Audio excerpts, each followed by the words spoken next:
नमस्कार बच्चों, स्वागत है आपका आज की इस वीडियो में। जैसे कि आप सब लोग जानते हैं कि अर्धवार्षिक परीक्षा स्टार्ट हो चुकी है, जो कि कल से है। ठीक है, कल यानी कि सोमवार से है, 16 तारीख से है। और आपका जो भी सब्जेक्ट है, सबसे पहले आपने देखा होगा कि हिंदी सब्जेक्ट है। कौन सा सब्जेक्ट है? हिंदी।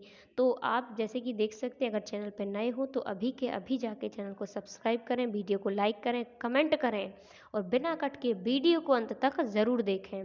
और सबसे ध्यान की बात यह है कि इसी चैनल की आपको प्लेलिस्ट खोलना है, जो शिक्षा की दीक्षा चैनल है, इसकी प्लेलिस्ट देखें। यानी कि इस चैनल को खोलें, फिर इसमें देखें कि पार्ट 1, 2, 3 3 पार्ट हैं आपकी कक्षा 8वीं के, जिसमें 1 से 10 तक के पार्ट 1 में है, 11 से 20 तक के पार्ट 2 में है और जितने लघु उत्तरीय प्रश्न पार्ट 3 में है। क्वेश्चन और आंसर दोनों हैं। ठीक है बच्चों।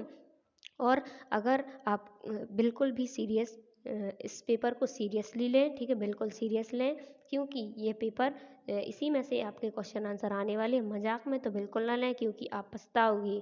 अगर इसको करके जाओगे तो आपको 100% पूरे में से पूरे नंबर मिल जाएंगे, क्योंकि ऐसा पेपर है। ठीक है, इम्पोर्टेंट इसमें क्वेश्चन है और विषय हिंदी है, जो प्रथम भाषा है। सत्र 2024 से 25 है, कक्षा अपनी 8वीं है। घंटा इसका 2.5 मिलेगा। ठीक है, 2.5 घंटे का समय मिलेगा। पूर्णांक इसके 60 रहेंगे। तो चलिए, बिना स्किप किए, बिना कट किए वीडियो को ज़रूर देखें और इसके पार्ट 1, 2, 3 ज़रूर देखें, क्योंकि उसमें क्वेश्चन आंसर दोनों हैं। और एक और वीडियो है जिसमें पूरा प्रश्न पत्र है आपका, तो पूरा प्रश्न पत्र आपको देखना है और इस वीडियो के माध्यम से पूरे आंसर मिलेंगे। पहले आपको उस प्रश्न पत्र को देखना है और इस वीडियो में पूरे आंसर हैं। चलिए देखते हैं इसके नेक्स्ट प्रश्न। 1 से 10 तक के सारे प्रश्न हो चुके हैं और पूरे प्रश्न पत्र, इसकी जो आगे वाली वीडियो थी उसमें सारे प्रश्न पत्र मैंने अपलोड कर दिए हैं। तो आप जाके पहले प्रश्न पत्र देख लीजिएगा। इसके बाद मैं सारे क्वेश्चन के आंसर लेके आ गई हूँ इस वीडियो के माध्यम से। तो जो भी प्रश्न पत्र में सारे क्वेश्चन थे 1 से 26 तक के, आपने इसकी पिछली वीडियो में देख लिए होंगे। तो चलिए इसके सारे आंसर देखते हैं इस वीडियो के माध्यम से। जैसे कि 11वीं का आंसर आप देख सकते हैं बच्चों, यहाँ से यहाँ तक रहेगा। तो आपको 11वीं का आंसर कर देना है। गुप्त सम्राट चंद्रगुप्त द्वितीय को विक्रमादित्य की उपाधि मिली थी। ठीक है, इसके बाद नेक्स्ट 12वां प्रश्न इस प्रकार कर दीजिएगा। सत्यवादी हरिश्चंद्र का नाटक देखकर गांधी जी को सत्य व अहिंसा के मार्ग की प्रेरणा मिली। इसके बाद नेक्स्ट 13वां, नव नव से कवि का आशय है कि सभी प्राणी नए भारतवर्ष की रचना करें और उन्हें इस निर्माण में सभी नए साधन प्राप्त हो।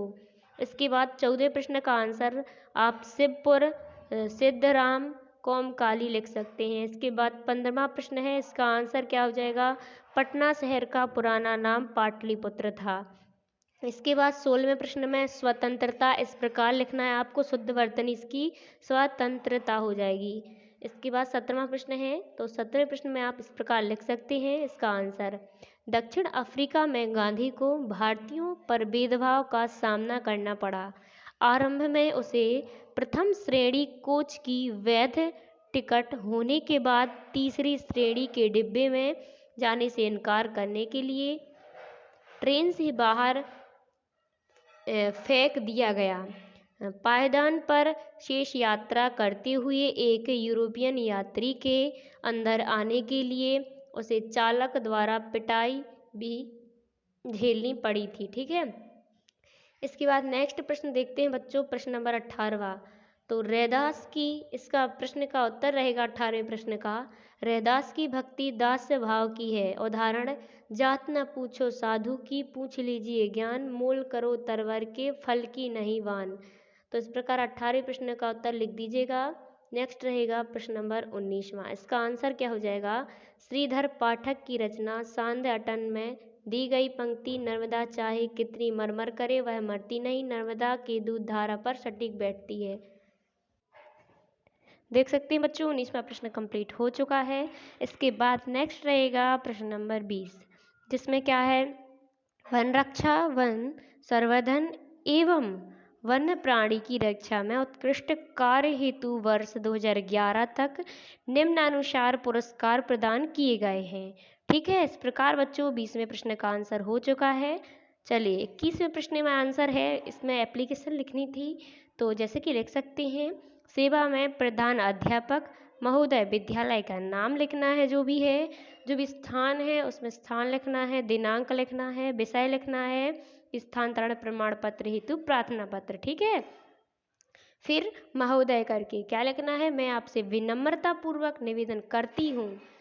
अगर आप गर्ल्स हो तो करती हूँ कर देना, नहीं तो अगर बॉयज़ हो तो ऐसे ही लिखे रहना देना जैसी लिखी है। ठीक है, कि मैं आपके विद्यालय में कक्षा 10वीं की छात्र हूँ। ठीक है, छात्रा हूँ, आपको छात्रा कर देना गर्ल्स हो तो। मेरे परिवार के आवासीय स्थान में परिवर्तन के कारण मुझे अन्य शहर में जाना पड़ रहा है, अतः मुझे नए विद्यालय में प्रवेश हेतु स्थानांतरण प्रमाण पत्र की आवश्यकता है। मेरे विद्यालय में अध्ययन का विवरण निम्नलिखित है, नाम आपका, कक्षा 10वीं, ठीक है, अनुक्रमांक यानी कि जो भी रोल नंबर है आपका वो लिख देना है, सत्र मतलब वर्ष लिख देना है। ठीक है, फिर यहाँ पे क्या करना है, मेरा अनुरोध है कि मुझे जल्दी से जल्द स्थानांतरण प्रमाण पत्र प्रदान किया जाए, ताकि मैं अपनी शैक्षणिक यात्रा में किसी प्रकार की बाधा ना झेलूं। आपकी आपकी कृपा और सहयोग के लिए हार्दिक आभार, शाह धन्यवाद, भवदिया, जो भी आपका नाम हो वो लिख देना है। ठीक है बच्चों, तो 21वां प्रश्न इस प्रकार करना है।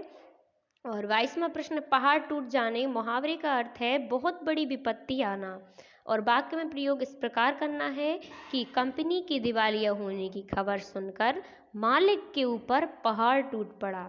दूसरा, राम जी के वनवास जाते सब दुख का पहाड़ टूट पड़ा। टस से मस ना होना, इसका अर्थ है कुछ भी प्रभाव ना पड़ना। दवा लाने के लिए मैं घंटों से कह रहा हूँ, परंतु आप टस से मस नहीं हो रहे हैं। दांतों तले चने दबाना, ठीक है, दांतों चने दबाना, किसी काम को बहुत मुश्किल से करना।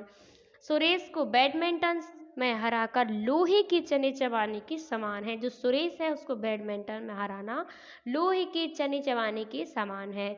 23वें प्रश्न में इस प्रकार लिख दीजिएगा, डॉक्टर चंद्रा को पक्षाघात की बीमारी हो गई, जिससे उनकी गर्दन नीचे का हिस्सा निर्जीव हो गया। वे पैरों पर चल नहीं पाती थी, उन्हें व्हीलचेयर की मदद से घूमती थी। शारीरिक कमजोर के बावजूद उनका चेहरा हमेशा मुस्कुराता रहता था। 24वें प्रश्न में कवि रैदास भगवान ने अपना संबंध स्थापित करते हुए आपको इन चीज़ों से जोड़ा है, जैसे भगवान को चंदन, बादल, चंद्रमा, दीपक, मोती के रूप में, अपने आप को पानी, मोर, चकोर, बत्ती, धागे के रूप में। रैदास ने भगवान और भक्ति के संबंध को इस तरह बताया कि हे प्रभु, आप चंदन हो तो हम पानी हैं, आप यदि घना वन हो या जंगल हो तो हम मोर हैं, आप यदि दीपक हो तो हम बाती हैं, आप यदि मोती हो तो हम धागा हैं, आप यदि स्वामी हो तो हम आपके दास हैं। ठीक है, और 25वें प्रश्न में आपको दिया हुआ है प्रश्न में ही पैराग्राफ, उसी में उसके आंसर मिल जाएंगे। नेक्स्ट 26वें में आपको एक मेले के बारे में एक निबंध लिखना है, या उसको इस प्रकार लिखना है, हमारी शहर में आयोजित मेला एक अद्भुत सांस्कृतिक उत्सव है। विभिन्न राज्यों के हस्तशिल्प और कलाकार अपनी विरासत प्रदर्शित करते थे। रंग बिरंगे stall, Madhubani painting, Rajasthani block print और केरल के निर्मल चित्रण आकर्षित का केंद्र। स्थानीय कलाकार अपनी कला का प्रदर्शन कर रहे थे। व्यंजन स्टॉल पर विभिन्न राज्यों के स्वादिष्ट व्यंजन उपलब्ध थे। शाम को लोक नृत्य और सांस्कृतिक कार्यक्रमों ने मेले में जान डाल दी। यह मेला भारतीय संस्कृति की विविधता का एक जीवंत उदाहरण है। तो इस प्रकार बच्चों आपके आंसर इस वीडियो के माध्यम से हो गए हैं, और क्वेश्चन चाहिए हो तो एक दूसरी वीडियो उसमें क्वेश्चन भी अपलोड हैं। थैंक यू, धन्यवाद बच्चों, मिलते हैं नेक्स्ट पेपर में जो कि गणित का है। तब तक के लिए best of luck, thank you.